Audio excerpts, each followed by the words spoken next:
أرسلناك إلا رحمة للعالمين۔ السلام علیکم ورحمۃ اللہ وبرکاتہ۔ پچھلی قسط میں ہم نے فتح مکہ کی کہانی مکمل کی تھی۔ نبی کریم صلی اللہ علیہ وسلم تقریباً 19 دن مکہ میں ٹھہرے۔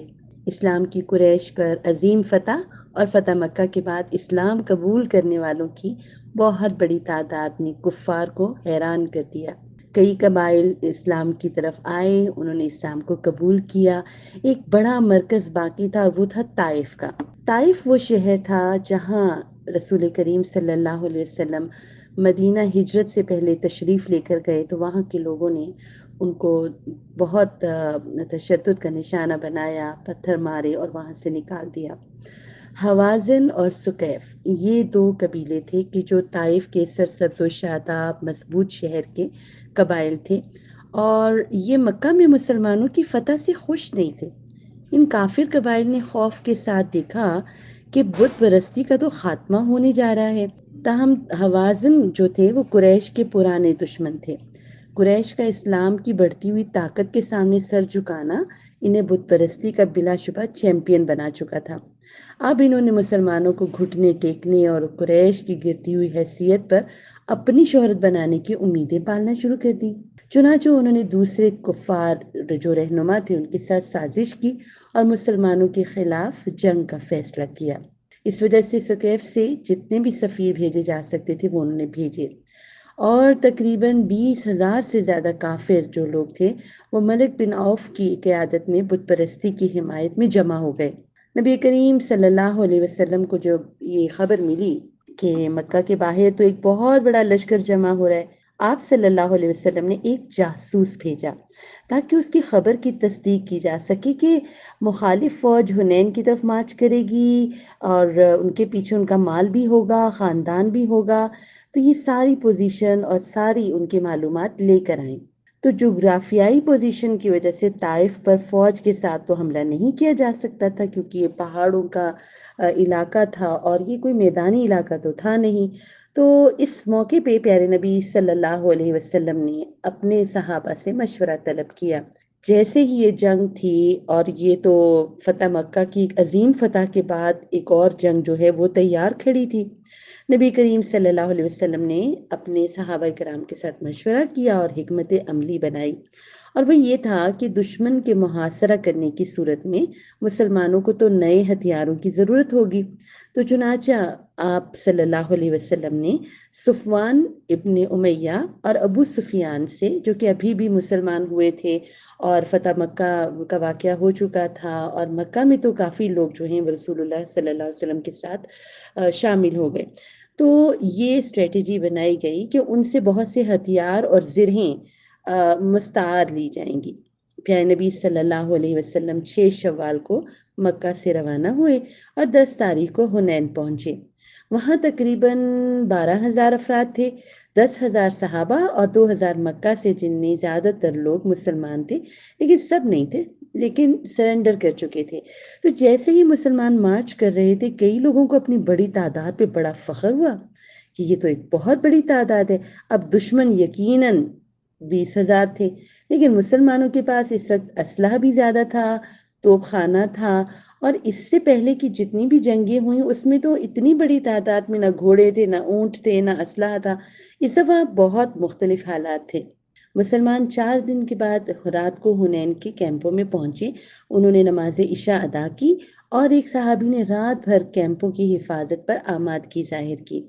نبی کریم صلی اللہ علیہ وسلم نے ان کو اس ڈیوٹی کو نبھانے کے اوپر جنت کی بشارت دی۔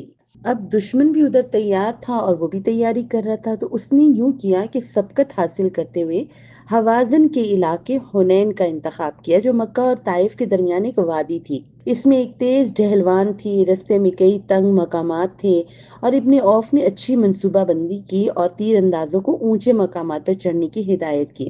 حکمت عملی یہ تھی کہ مسلمانوں کو وادی میں پھنسا دیا جائے، اور جب ایک دفعہ وہ اندر آ جائیں تو حوازن کے جو فوجی ہیں وہ شکست کا بہانہ کریں گے، جس سے مزید مسلمان تیزی سے اندر داخل ہوں گے، لیکن جب تمام مسلمان پہاڑوں کے درمیان میں آ جائیں گے تو اس وقت حملہ شروع کر دیا جائے گا، جو کہ اس سے دگنا ہوگا۔ اوپر سے تیر انداز پوری مسلم فوج پر حملہ کریں گے، 20,000 کی اصل فوج وادی میں مسلمانوں کو قتل کرنے کے لیے آگے بڑھے گی۔ تو یہ ساری اسٹریٹجی تھی دشمنوں کی۔ اب کیا ہوا کہ جب جنگ شروع ہوئی تو حوازن کی جو چھپی ہوئی فوجیں تھیں وہ بے خبر مسلمانوں کے داخل ہوتے ہی وادی میں اتر آئیں، تیروں کی بارش ہوئی اور تلواروں نے انہیں مارا۔ مسلمان اس اچانک حملے کے لیے تیار نہیں تھے، اس نے انہیں تیزی سے پیچھے ہٹنے پر مجبور کیا، چنانچہ وہ مڑے اور بڑی تعداد میں بھاگ نکلے۔ سینکڑوں مسلمان اپنی جان بچانے کے لیے بھاگ رہے تھے، ایک پینک پھیل چکا تھا اور انہیں کسی اور کی پرواہ نہیں تھی اور مزید صورتحال خراب ہو رہی تھی۔ ان میں سب سے زیادہ تر جو لوگ تھے وہ نئے مسلمان تھے، ان میں سے کچھ تو ابھی مسلمان بھی نہیں ہوئے تھے۔ تو یہ چونکہ اچانک حملہ تھا تو اس نے افراتفری کی صورتحال پیدا کر دی۔ اس صورت میں اب یہ ہو رہا تھا کہ دشمن پہاڑ کی چوٹیوں سے تیر برسا رہے تھے اور مسلمانوں کے لیے ان تیروں کو روکنا بہت مشکل تھا۔ 12,000 فوجیوں میں سے کسی کے پاس بھی خود کو بچانے کے لیے مناسب جو ہیلمٹ سے یا خود کہتے ہیں اس کو زرہیں تھیں یا بختر تھے وہ نہیں موجود تھے۔ اب اس ساری سچویشن میں ہمارے پیارے نبی محمد صلی اللہ علیہ وسلم تقریباً اکیلے رہ گئے۔ سب لوگ ادھر ادھر بھاگ رہے تھے اور ہمارے پیارے نبی صلی اللہ علیہ وسلم اپنے خچر پہ سوار تھے، لیکن لگتا تھا کہ ہر کوئی ان کے آگے پیچھے بھاگ رہا ہے۔ اب پیارے نبی صلی اللہ علیہ وسلم مسلمانوں کے اس بھاگنے پر ناراض ہوئے اور آپ نے انہیں واپس آنے کی تلقین کی۔ آپ مکمل سکون کے ساتھ ثابت قدم رہے، آپ کے ساتھ صرف چند صحابہ رہ گئے۔ پھر آپ نے اپنے چچا حضرت عباس رضی اللہ تعالیٰ عنہ سے کہا، ان کی آواز بہت بلند تھی، کہ بھاگنے والے صحابہ کو واپس بلائیں۔ جب صحابہ کی مناسب تعداد جمع ہو گئی تو دونوں فریقوں کے درمیان دوبارہ لڑائی شروع ہو گئی۔ نبی کریم صلی اللہ علیہ وسلم نے دشمن پر کچھ مٹی پھینکی اور جس سے یہ ہوا کہ معجزانہ طور پر کچھ دیر کے لیے ان کی بینائی ختم ہو گئی، یعنی دشمن دیکھ نہیں سکتا تھا۔ دشمن شکست کھا گیا اور اللہ تعالیٰ نے فرشتوں کے ذریعے نبی اکرم محمد صلی اللہ علیہ وسلم اور ان کے صحابہ کی مدد کی تاکہ حوازن کو گھٹنے ٹیکنے پر مجبور کیا جا سکے۔ نبی کریم محمد صلی اللہ علیہ وسلم نے جنگ شروع ہونے سے پہلے دستوں کو حکم دیا تھا کہ وہ بے دفاع کر لوگوں کے خلاف ہاتھ نہ اٹھائیں، یعنی ایسے لوگ جو جنگ نہیں کرنا چاہتے، جو معصوم لوگ ہیں اور جو اس جنگ کے اس حصار میں آ رہے ہیں تو ان کے اوپر ظلم نہ کیا جائے۔ جنگ میں ایک عورت ماری گئی، اس پر پیارے نبی محمد صلی اللہ علیہ وسلم بہت ان کو افسوس ہوا۔ ہمارے پیارے نبی کو جب اس کی اطلاع دی گئی تو آپ نے اس کا افسوس کیا۔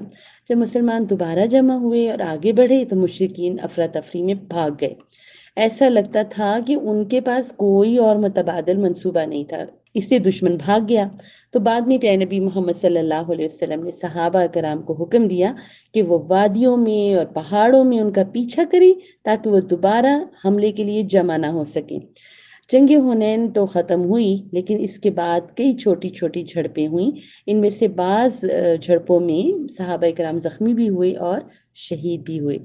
اس جنگ سے مسلمانوں کو اب تک کا سب سے بڑا مال غنیمت حاصل ہوا، کیونکہ ثقیف نے اپنی تمام خاندانوں، جانوروں اور املاک کو اپنے ساتھ لا کر بہت بڑی غلطی کی تھی۔ کہا جاتا ہے کہ انہوں نے تاکہ کہ کوئی واپس نہ جائے تو وہ اپنے سب جانور، سبھی بکریاں، سبھی دولت، اپنی عورتیں، اپنے بچے سب کو لے کر جنگ میں آ گئے تھے۔